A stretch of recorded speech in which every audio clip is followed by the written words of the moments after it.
Conta um Conto apresenta de Clarice Lispector. Feliz aniversário. Narração Marcelo Fávaro. A família foi pouco a pouco chegando. Os que vieram de Olaria estavam muito bem vestidos, porque a visita significava ao mesmo tempo um passeio a Copacabana. A nora de Olaria apareceu de azul marinho, com um enfeite de patés e um drapeado disfarçando a barriga sem cinta. O marido não veio, por razões óbvias. Não queria ver os irmãos. Mas mandara sua mulher para que nem todos os laços fossem cortados. E esta vinha com o seu melhor vestido para mostrar que não precisava de nenhum deles. Acompanhada dos 3 filhos, 2 meninas já de peito nascendo, infantilizadas em babados cor-de-rosa e anáguas engomadas, e um menino acovardado pelo terno novo e pela gravata. Tendo Zilda, a filha com quem a aniversariante morava, disposto cadeiras unidas ao longo das paredes, como numa festa em que se vai dançar, a nora de Olaria, depois de cumprimentar com cara fechado aos de casa, aboletou-se numa das cadeiras e emudeceu, a boca em bico, mantendo sua posição de ultrajada. Vim para não deixar de vir, dissera ela a Zilda, e em seguida sentara-se ofendida. As 2 mocinhas de cor-de-rosa e um menino, amarelos de cabelo penteado, não sabiam bem que atitude tomar e ficaram de pé ao lado da mãe, impressionados com seu vestido azul marinho e com os paetés. Depois veio a nora de Ipanema com os 2 netos e a babá. O marido viria depois.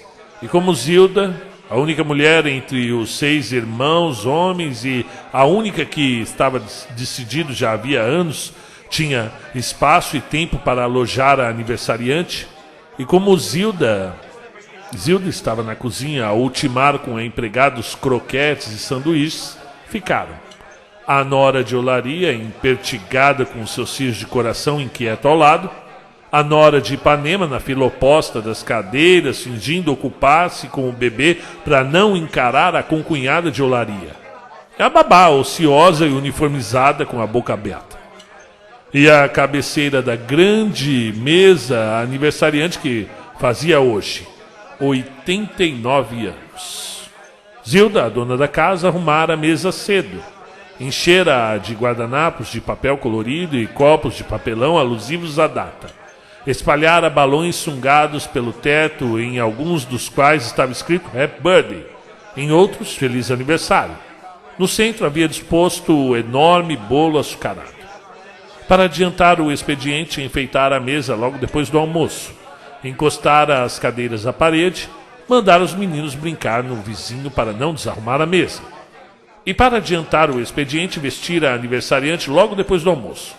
Pusera ali desde então a presilha em torno do pescoço e o broche. Borrifara-lhe um pouco de água de colônia para disfarçar aquele cheiro de guardado. Sentara à mesa, e desde as 2 horas a aniversariante estava sentada, à cabeceira da longa mesa vazia, tesa, na sala silenciosa. E de vez em quando, consciente dos guardanapos coloridos, olhando curiosa um ou outro balão estremecer aos carros que passavam. E de vez em quando, aquela angústia muda, quando acompanhava, fascinada e impotente, o voo da mosca em torno do bolo. Até que às 4 horas entrara a nora de Olaria, e depois a de Ipanema. Quando a nora de Ipanema pensou que não suportaria nem um segundo mais a situação de estar sentada de frente da concunhada de Olaria, que cheia das ofensas passadas não via um motivo para desfitar a desafiadora nora de Ipanema, entraram enfim José e a família. E mal eles se beijavam, a sala começou a ficar cheia de gente que ruidosa se cumprimentava como se todos tivessem esperado embaixo o momento de, em afobação de atraso, subir os 3 lances de escada, falando, arrastando crianças surpreendidas, enchendo a sala e inaugurando a festa. Os músculos do rosto da aniversariante não a interpretavam mais. de modo que ninguém podia saber se ela estava alegre. Era posta à cabeceira. Tratava-se de uma velha grande, magra, imponente e morena. Parecia oca. 89 anos, sim senhor, disse José, o filho mais velho, agora que Jonga tinha morrido. 89 anos, sim senhora, disse esfregando as mãos em admiração pública e como sinal de imperceptível para todos. Todos se interromperam atentos e olharam a aniversariante de um modo mais oficial. Alguns abanaram a cabeça em admiração como a um recorde. Cada ano vencido pela aniversariante era uma vaga etapa da família toda. Sim, senhor, disseram alguns sorrindo timidamente. 89 anos, ecoou Manuel, que era sócio de José. É um brotinho, disse espirituoso e nervoso. E todos riram, menos sua esposa. A velha não se manifestava.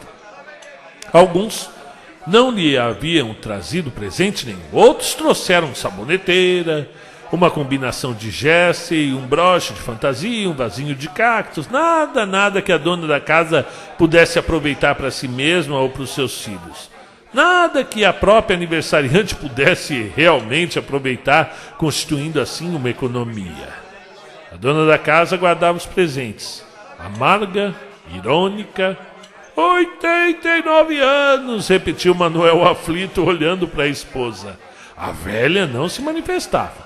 Então, como se todos tivessem tido a prova final de que não adiantava se esforçarem com um levantar de ombros de quem estivesse junto de uma surda, continuaram a fazer a festa sozinhos, comendo os primeiros sanduíches de presunto, mais como a prova de animação que por apetite, brincando de que todos estavam morrendo de fome. O ponche foi servido. Zilda suava. Nenhuma cunhada ajudou propriamente. A gordura quente dos croquetes dava um cheiro de piquenique. E de costas para a aniversariante que não podia comer frituras, eles riam inquietos. E Cordélia? Cordélia, a nora mais moça, sentada sorrindo. Não, senhor, respondeu José com falsa severidade. Hoje não se fala em negócios. Está certo, recuou Manuel depressa, olhando rapidamente para sua mulher que de longe estendia um ouvido atento. Nada de negócios, gritou José. Hoje o dia é da mãe. Na cabeceira da mesa já suja, os copos maculados, só o bolo inteiro. Ela era a mãe. A aniversariante piscou os olhos. E quando a mesa estava imunda, as mães enervadas com o barulho que os filhos faziam, enquanto os avós se recostavam complacentes nas cadeiras, então fecharam a inútil luz do corredor para acender a vela do bolo. Uma vela grande com um papelzinho colado onde estava escrito 89. Mas ninguém elogiou a ideia de Zilda. E ela se perguntou angustiada se eles não estariam pensando que fora por economia de velas. Ninguém se lembrando de que ninguém havia contribuído com uma caixa de fósforo sequer para a comida da festa que ela, Zilda, servia como uma escrava. Os pés exaustos e o coração revoltado, então, acenderam a vela. E então José, o líder, cantou com muita força, entusiasmando com um olhar autoritário os mais hesitantes ou surpreendidos. Vamos, todos de uma vez! E todos de repente começaram a cantar alto como soldados. Despertada pelas vozes, Cordélia olhou esbaforida. Como não haviam combinado, uns cantaram em português e outros em inglês. Tentaram então corrigir. Os que haviam cantado em inglês passaram para o português, e os que haviam cantado em português passaram a cantar bem baixo em inglês. E enquanto cantavam, a aniversariante, à luz da vela acesa, meditava, como junto de uma lareira. Escolheram o bisneto menor, o menor, que debruçado no colo da mãe encorajadora, apagou a chama com um único sopro cheio de saliva. Por um instante bateram palmas à potência inesperada do menino que, espantado e exultante, olhava para todos encantado. A dona da casa esperava com o dedo pronto no computador do corredor e acendeu a lâmpada. Viva a mamãe! Viva a vovó! Viva a dona Anita! Disse a vizinha que tinha aparecido. Happy birthday! Gritaram os netos do colégio Bennett. Bateram ainda algumas palmas ralas. A aniversariante olhava o bolo apagado, grande e seco. Parta o bolo, vovó! Disse a mãe dos 4 filhos. Ela que deve partir, assegurou incerta a todos, com um ar íntimo e intrigante. E como todos aprovassem satisfeitos e curiosos, ela se tornou de repente impetuosa. Parta o bolo, vovó! E de súbito a velha pegou na faca e sem hesitação, como se hesitando um momento ela toda caísse para frente, deu a primeira talhada com um punho de assassina. Que força! Segredou a nora de Ipanema, e não se sabia se estava escandalizada ou agradavelmente surpreendida. Estava um pouco horrorizada. Há um ano atrás ela ainda era capaz de subir essas escadas com mais fôlego do que eu, disse Zilda, amarga. Dada a primeira talhada, como se a primeira pá de terra tivesse sido lançada, todos se aproximaram de prato na mão, insinuando-se em fingidas acotoveladas de animação, cada um com a sua pazinha. Em breve, as fatias eram distribuídas pelos pratinhos, num silêncio cheio de rebuliço. As crianças pequenas, com a boca escondida pela mesa e os olhos ao nível desta, acompanhavam a distribuição com muda intensidade. As passas rolavam do bolo entre farelos secos. As crianças angustiadas viam-se desperdiçarem as passas, acompanhavam atentas a queda. E quando foram ver, não é que a aniversariante já estava devotando o seu último bocado? E por assim dizer, a festa estava terminada. Cordélia olhava ausente para todos, sorria. Já lhe disse, hoje não se fala em negócios, respondeu José radiante. Está certo, recolheu-se Manuel conciliador sem olhar a esposa que não o desfitava. Está certo, tentou Manuel sorrir e uma contração passou-lhe rápido pelos músculos da cara. Hoje é dia da mamãe, disse José. Na cabeceira da mesa, a toalha manchada de Coca-Cola, o bolo desabado. Ela era a mãe. A aniversariante piscou. Eles se mexiam agitados, rindo a sua família. E era ela a mãe de todos. E se de repente não se ergueu, como um morto se levanta devagar e obriga mudez e terror aos vivos, a aniversariante ficou mais dura na cadeira e mais alta. Ela era a mãe de todos. E como a presilha a sufocasse, ela era a mãe de todos e, impotente à cadeira, desprezava-os. E olhava-os piscando. Todos aqueles seus filhos e netos e bisnetos que não passavam de carne do seu joelho, pensou de repente como se cuspisse. Rodrigo, o neto de 7 anos, era o único a ser carne do seu coração. Rodrigo, com aquela carinha dura, viril e despenteada. Cadê Rodrigo? Rodrigo com o olhar sonolento e entumecido, naquela cabecinha ardente, confusa. Aquele seria um homem. Mas piscando, ela olhava os outros. A aniversariante. O desprezo pela vida falhava. Como? Como tendo sido tão forte pudera dar à luz àqueles seres opacos, com braços moles e rostos ansiosos.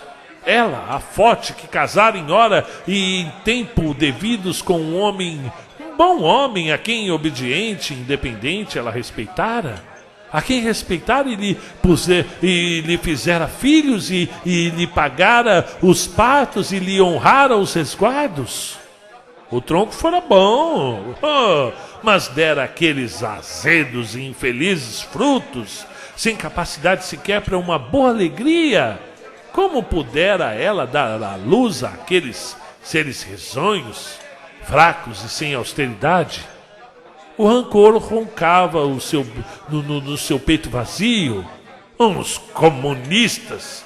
Era o que eram, uns comunistas! Olhou-os com sua cólera de velha. Pareciam ratos se acotovelando a sua família. Incoercível virou a cabeça e com força insuspeita cuspiu no chão. Mamãe! Gritou mortificada a dona da casa. Que isso, mamãe? Gritou ela, passada de vergonha, e não queria sequer olhar os outros. Sabia que os desgraçados se entreolhavam, vitoriosos, como se coubesse a ela dar educação à velha. E não faltaria muito para dizerem que ela já não dava mais banho na mãe, jamais compreenderiam o sacrifício que ela fazia. Mamãe, que isso? Disse baixo, angustiada. A senhora nunca fez isso. Acrescentou alto para que todos ouvissem. Queria se agregar ao espanto dos outros. Quando o galo cantar pela terceira vez, renegarás tua mãe.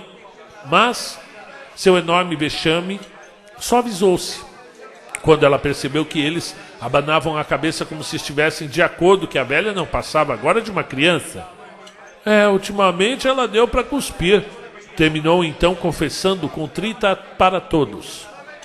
Todos olharam a aniversariante, compungidos, respeitosos, em silêncio. Pareciam ratos se acotovelando a sua família. Os meninos, embora crescidos, provavelmente já além dos 50 anos, que eu sei. Os meninos ainda conservavam os traços bonitinhos. Mas que mulheres haviam escolhido!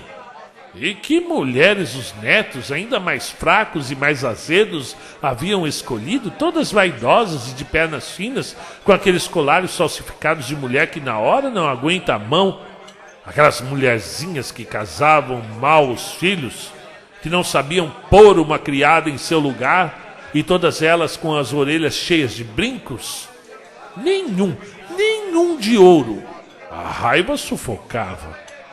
Me dá um copo de vinho, disse. O silêncio se fez de súbito, cada um com o copo imobilizado na mão. Vovozinha, não vai lhe fazer mal? Insinuou cautelosa a neta roliça e baixinha. Que vovozinha, que nada! Explodiu amarga a aniversariante. Que o diabo vos carregue, corja de maricas, cornos e vagabundas! Me dá um copo de vinho, Dorothy!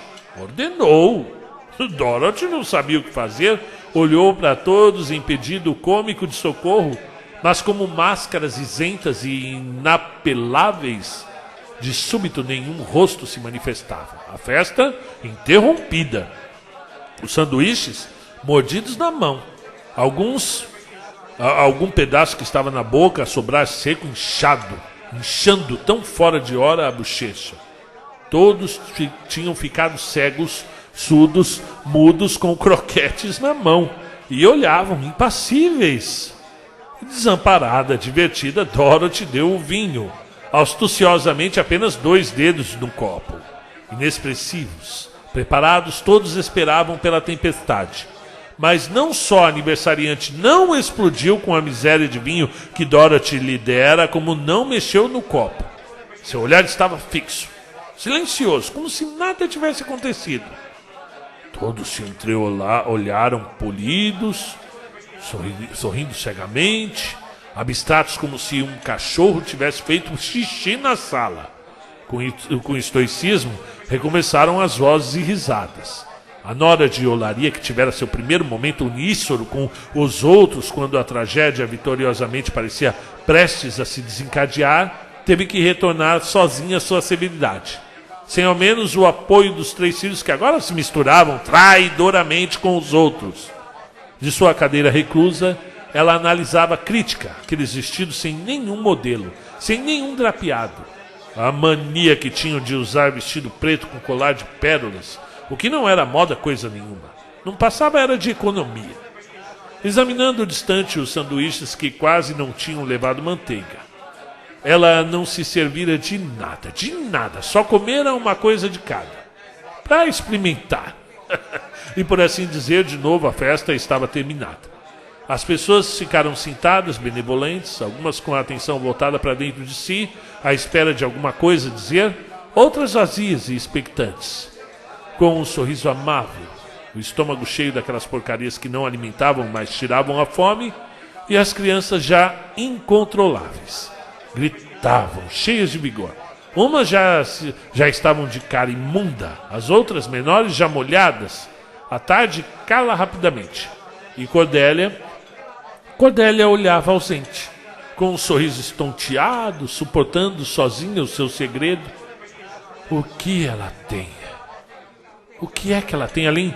Alguém perguntou com uma curiosidade negligente, indicando-a de longe com a cabeça, mas também não responderam. Acenderam o resto das luzes para precipitar a tranquilidade da noite.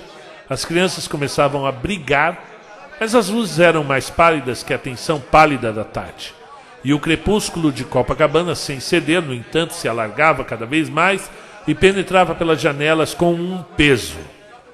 Tenho que ir, disse perturbada uma das noras, levantando-se e sacudindo os farelos da saia. Vários se ergueram sorrindo.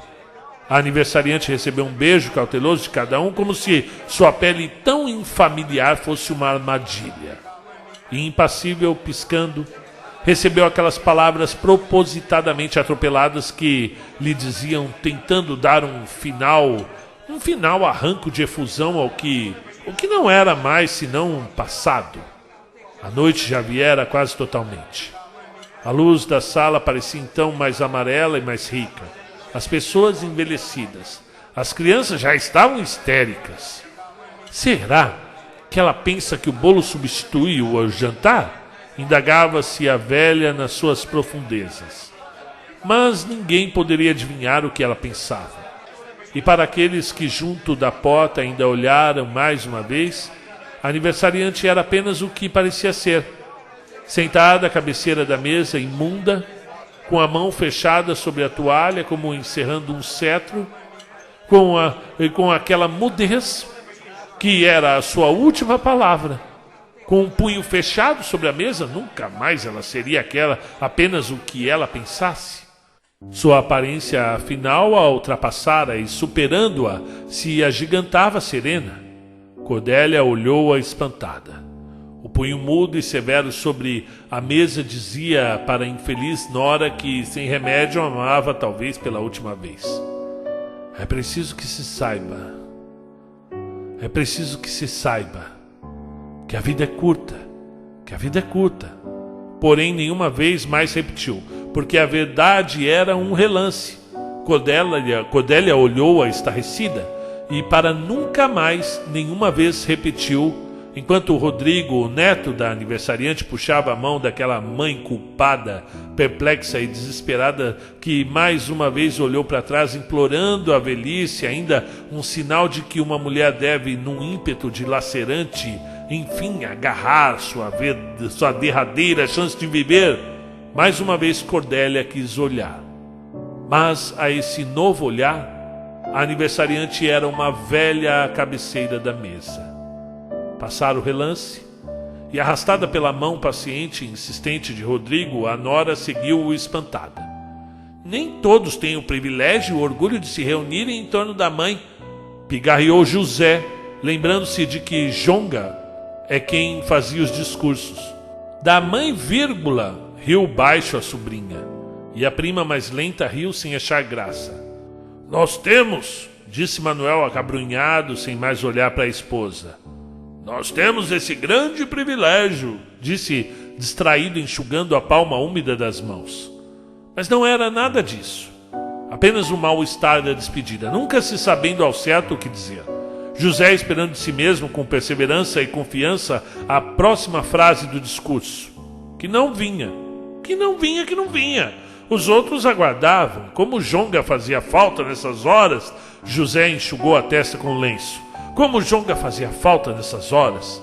Também fora o único a quem a velha sempre aprovara e respeitara, e isso dera a Jonga tanta segurança. E quando ele morrera, a velha nunca mais falara nele, nunca mais, pondo um muro entre sua morte e os outros. Esquecera-o, talvez, mas não esquecera aquele mesmo olhar firme e direto com que desde sempre olhara os outros filhos, fazendo-os sempre desviar os olhos. O amor de mãe era duro de suportar. José enxugou a testa, heróico, risonho, e de repente veio a frase. Até o ano que vem, disse José subitamente com malícia, encontrando assim, sem mais nem menos, a frase certa, uma indireta feliz. Até o ano que vem, hein? Repetiu com receio de não ser compreendido. Olhou ao orgulhoso da artimanha da velha, que espertamente sempre vivia mais um ano. No ano que vem, nos veremos diante do bolo aceso, esclareceu melhor o filho Manuel, aperfeiçoando o espírito do sócio. Até o ano que vem, mamãe. E diante do bolo aceso, disse ele bem explicado, perto do seu ouvido, enquanto olhava o obsequiador para José. E a velha de súbito cacarejou um riso frouxo compreendendo a alusão.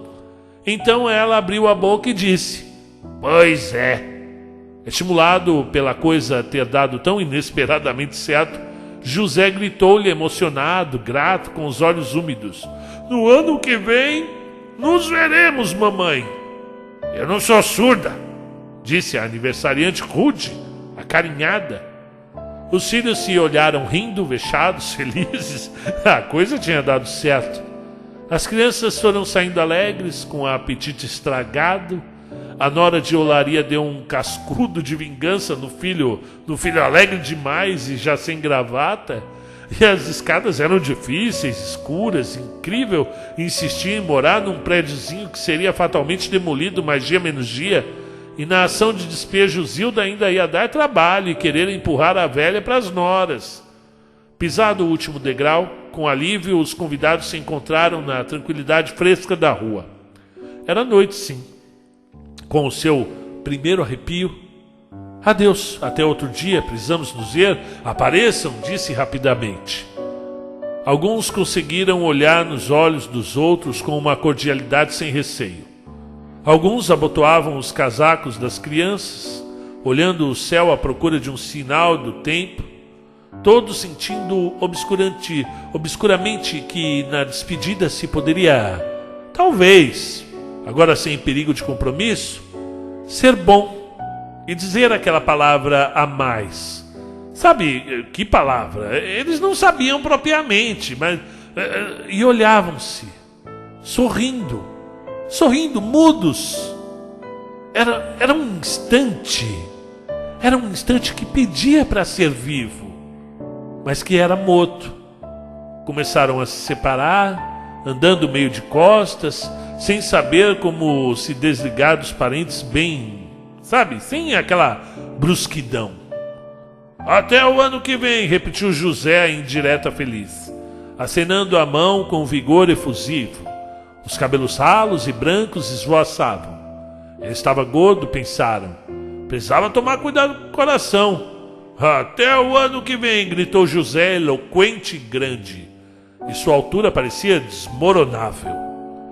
Mas as pessoas já afastadas não sabiam se deviam rir alto para ele ouvir ou se, sei lá, bastaria sorrir mesmo no escuro. Além de alguns pensarem que, felizmente, havia mais do que uma brincadeira na indireta, e que só no próximo ano seriam obrigados a se encontrar diante do bolo aceso, enquanto que outros, jamais no escuro da rua, pensavam se a velha resistiria mais um ano ao nervoso e à impaciência de Zilda.